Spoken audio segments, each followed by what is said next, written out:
Neymar sempre foi o nome que resolvia, o rosto que sustentava a esperança da seleção brasileira. Mas desta vez, a cena é diferente. Silêncio, olhar firme, pressão no ar. Não é jogo decisivo, não é lesão, não é manchete vazia. O que está em pauta agora é algo mais profundo. A seleção mudou, o comando mudou e o tempo começou a cobrar sua fatura. Pela primeira vez, Neymar não entra como certeza absoluta. Entra como alguém que precisa se encaixar num novo sistema. E quando isso acontece com um ídolo desse tamanho, o impacto vai muito além de uma convocação. A pergunta que fica e que muda tudo é simples e incômoda. Neymar ainda é o centro da seleção? Ou este é o momento em que ele precisa se reinventar para continuar fazendo história? Neymar não virou o eixo da seleção por acaso. Essa história começa em 2010, quando ele ainda era promessa, talento bruto, esperança jogada nas costas de um garoto. Em 2014, o Brasil já não escondia. O sistema dependia dele, das arrancadas, da criatividade, da coragem de decidir quando tudo travava. Em 2018, Neymar virou liderança técnica, o jogador que fazia o time respirar em campo, mesmo sob críticas e marcação pesada. Eu tinha medo de me cortar fazendo a barba. Testei o Philips One Blade e foi outra história. Corta, apara e alinha sem irritar a pele. Dá para usar no seco ou no banho. Depois disso, virei fã. Link no primeiro comentário afixado. E em 2022, isso se consolidou de vez. Protagonismo total, dentro e fora do jogo, a seleção girava ao redor do seu nome, das suas decisões, do seu ritmo. Esse não foi um movimento isolado. Outras seleções já fizeram o mesmo ao longo da história, centralizando tudo em um craque, apostando que o talento individual resolveria os momentos mais duros. Funcionou muitas vezes. O Brasil construiu, conscientemente, um modelo em que Neymar não era apenas parte do sistema. Ele era o próprio sistema. Quando a bola queimava, ela procurava Neymar. Quando o jogo apertava, era nele que o time se apoiava. Só que o futebol mudou. O jogo ficou mais físico, mais coletivo, mais intenso. Sistemas passaram a valer mais do que nomes. E aí surge a pergunta que começa a incomodar, silenciosa, mas inevitável. O que acontece quando o sistema muda antes do ídolo estar pronto para mudar junto? A chegada de Carlo Ancelotti marca um ponto de virada que vai muito além de um nome estrangeiro no comando. Ancelotti carrega décadas de futebol europeu no mais alto nível, títulos em diferentes países e, principalmente, um método claro. Ninguém joga por passado, todo mundo joga por entrega. Nos últimos dias, entre 8 e 10 de fevereiro, isso ficou evidente nos bastidores e na leitura da imprensa internacional. A informação que circula, no Brasil e fora dele, é objetiva. Existe uma janela curta de avaliação, poucos jogos, observação intensa. Não há discurso público duro, não há ataque direto, mas há sinais claros. O critério agora é físico, funcional, coletivo. Enquanto isso, surge o contraste inevitável. De um lado, jovens com intensidade alta, fôlego para pressionar o jogo inteiro. Do outro, a experiência de Neymar, leitura de jogo refinada, talento que não se ensina. Não é uma escolha simples, nem injusta. É estrutural. Pela primeira vez, Neymar não entra como garantia absoluta. Entra como possibilidade real dentro de um novo desenho de seleção. Isso não diminui sua importância, muda o enquadramento.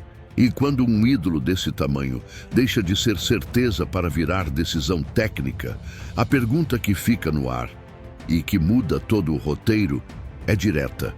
Será que esse novo modelo consegue existir sem Neymar no centro? Ou ele ainda é a peça que faz tudo funcionar? O detalhe que passa despercebido pela maioria não está no treino aberto, nem na coletiva, nem na lista que sai no site da CBF. Ele está no controle do roteiro.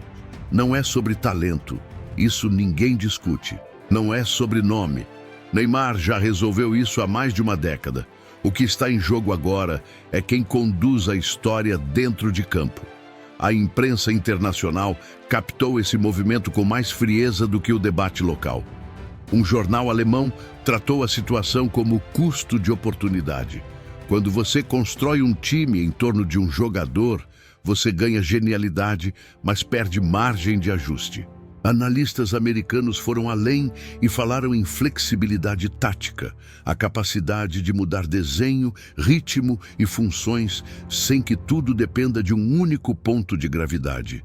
E é aí que a conversa fica delicada. Porque Neymar sempre foi o centro natural. A bola procura, o time sente, o adversário teme. Só que o futebol moderno cobra outra coisa: múltiplos centros, decisões compartilhadas, intensidade coletiva. O desafio que surge não é físico, e isso é importante deixar claro. É psicológico e simbólico. É aceitar que ser decisivo não significa mais tocar na bola a cada ataque, mas aparecer no momento certo, do jeito certo, dentro de um sistema que não gira só ao redor de um nome. Quando dizíamos lá no começo que Neymar virou um dilema, agora a frase ganha outro peso. O dilema não é se ele joga ou não, é como ele joga nesse novo cenário. E essa talvez seja a pergunta mais difícil da carreira dele. Neymar aceita não ser mais o centro para continuar sendo decisivo. Chegamos ao ponto em que todas as peças finalmente se encaixam. Porque essa história não é exclusiva de Neymar. Ela se repete com todos os grandes ídolos que atravessam gerações. Quando o talento já foi provado, quando os números já estão escritos, quando a camisa já foi carregada nos momentos mais pesados, o desafio deixa de ser técnico. Ele vira contextual. Ídolos passam por isso quando o futebol muda antes deles, quando o tempo acelera e o ambiente exige algo novo. E é exatamente aqui que Neymar se encontra agora.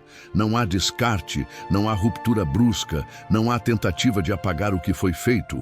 O que existe é um teste em outro nível. Um teste silencioso, mais duro do que qualquer marcação em campo. Neymar não precisa provar que é o melhor, isso o mundo já sabe. Ele precisa provar que ainda cabe no futuro que está sendo desenhado. E esse detalhe muda tudo, porque convocação, neste novo ciclo, não é prêmio por história. Convocação virou encaixe. É sobre função, sobre ritmo, sobre como um talento extraordinário se conecta a um sistema que não aceita mais dependência absoluta. O maior talento da geração agora está diante de uma pergunta que nenhum drible responde sozinho. Como continuar sendo decisivo quando o jogo já não gira ao seu redor? E quando você entende isso, a história se reenquadra inteira. O protagonista deixa de ser um nome, um técnico ou uma lista. O verdadeiro protagonista passa a ser o tempo, implacável, silencioso, inevitável. E é ele que está pressionando cada decisão agora. A dúvida que fica e que define o próximo capítulo é simples, mas poderosa. Neymar vai conseguir transformar o peso do tempo em mais um capítulo de grandeza? Ou estamos assistindo ao início de uma despedida silenciosa da seleção? E agora, a bola está com você. Porque essa discussão não é só sobre Neymar. É sobre como a seleção brasileira encara seus ídolos quando o jogo muda. Curtir esse vídeo ajuda essa conversa a chegar mais longe. Comentar faz esse debate ganhar força. E compartilhar leva essa reflexão para quem vive futebol de verdade. A convocação vai passar, a lista vai sair, mas o que fica é a pergunta que divide opiniões e diz muito sobre o futuro da seleção. Neymar precisa continuar sendo o centro de tudo, ou chegou o momento de ele aprender a ser parte para seguir sendo decisivo? Antes de fechar, eu quero responder alguns comentários que ajudam a entender exatamente por que esse debate é tão complexo. Edu, quando você diz que o Neymar já teve chances, sofreu muitas lesões e talvez tenha chegado a hora de curtir o que conquistou, você toca num ponto que o futebol muitas vezes evita. O corpo cobra a conta, e ele cobra mesmo. Nenhuma carreira escapa disso. Mas o que torna esse momento diferente é que, apesar das lesões, Neymar ainda está em atividade, ainda é observado, ainda gera debate técnico. O que mostra que a discussão não é aposentadoria, é limite competitivo. Já o Ling Rodrigues, quando levanta a possibilidade de um boicote ou de decisões internas da CBF pesarem contra ele, você expressa uma desconfiança que existe no torcedor brasileiro há anos, especialmente quando ídolos entram em fase de transição.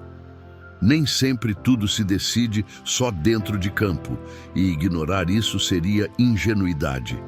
E quando o Edu volta com a pergunta mais dura de todas, e se ele não conseguir? Aí você acerta em cheio, porque essa é a pergunta que define esse vídeo inteiro. O futebol não é feito só de finais felizes, é feito de encruzilhadas. Reconhecer a possibilidade de não dar certo não diminui o Neymar, pelo contrário, torna o momento mais real, mais humano e mais pesado. Obrigado também a todos que comentaram e talvez não apareçam nominalmente aqui. Todo mundo é bem-vindo nesse espaço, porque é desse choque de visões que nasce um debate que vale a pena.